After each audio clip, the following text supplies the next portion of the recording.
morning, everyone. Today we are going to talk about the life of Emilio Jacinto Y. Dizon and his book, which is The Cartelia ng Katipunan.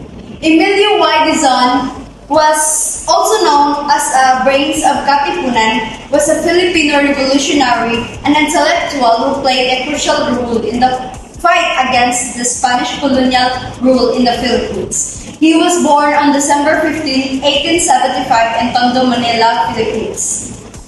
Emilio Jacinto Y. Dizon then became a chief theoretician and advisor of Andres Bonifacio. Joining Katipunan in 1894, he was the youngest member and nicknamed according to historian Dr. Isagani R. Jacinto. He lived in Laguna and also joining the militia fighting the Spaniards. Jacinto contracted malaria and died on April 16 in Barangay Apilit, Santa Cruz, Laguna.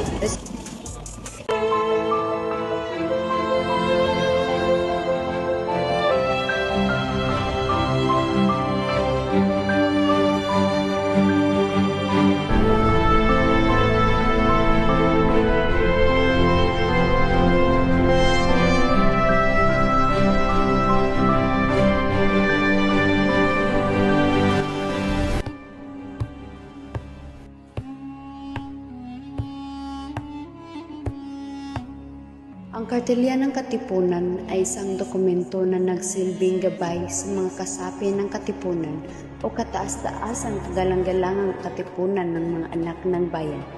Isang lihim na samahang revolusyonaryo na itinatag upang labanan ang mga kolonyalistang Espanyol sa Pilipinas. Ito ay sinulat ni Emilio Jacinto na kilala bilang utak ng Katipunan. Ang kartelya ay binubuo ng mga aral at prinsipyong dapat sundin ng bawat miyembro ng Katipunan na naglalayong palakasin ang kanilang pagmamahal sa bayan, moralidad at pagkakapantay-pantay. Nakapaloob dito ang mga tuntunin tungkol sa tamang pag-uugali, respeto sa kapwa at pagkakaroon ng makataong asa. Ang mga aral na ito ay nagbigay diin sa kahalagahan ng pag-ibig sa bayan at pagiging tapat sa mga layunin ng revolusyon para sa kalayaan. Ang ilan sa mga pangunahing aral mula sa kartelya ay una, pagkakapantay-pantay ng tao. Lahat ng tao ay pantay-pantay anuman ang yaman o kalagayan sa buhay. Pangalawa, pananampalataya sa Diyos. Ang kasapi ng Katipunan ay dapat manalig at sumamba sa Diyos. Pangatlo, pagmamahal sa bayan. Ang isang tunay na anak ng bayan ay handang magsakripisyo para sa kanyang bayan. Pang-apat, paggalang sa kababaihan. Ang mga kababaihan ay dapat igalang at ipagtanggol.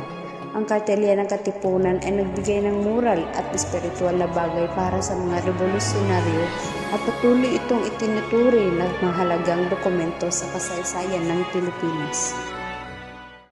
I'm ready to fight for our country, to be part of the Katipunan. Are you, Miguel?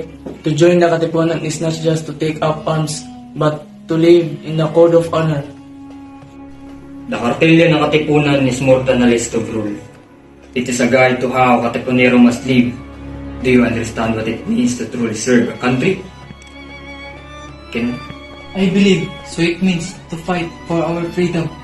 True, but it also means to fight with honor and to treat your fellow men with respect and dignity, regardless of their situation in life. Listen to this. Ang tao ay hindi dapat paghirapan ng katuwiran sa kanyang paggawa.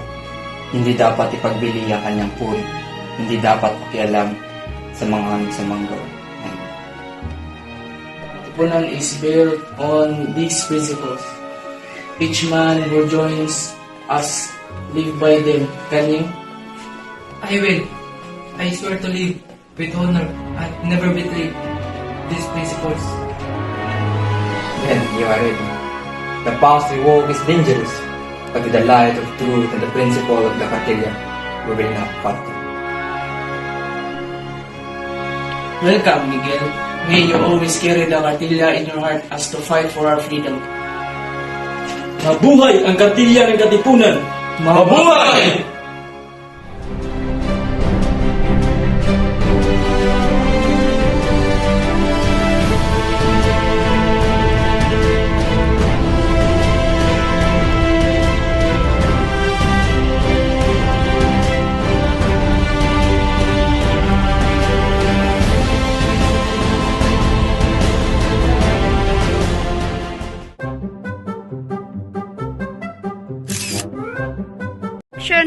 Welcome, Miguel. May you always carry the Cartilla in your heart as to fight for our freedom.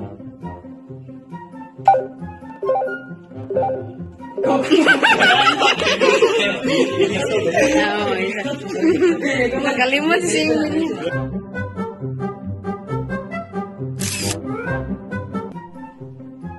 Welcome, Miguel. May you always carry the Cartilla in your heart as to fight for our freedom.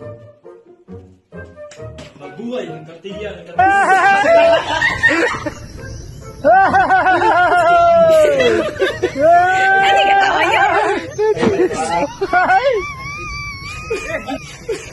Kesiaw ah.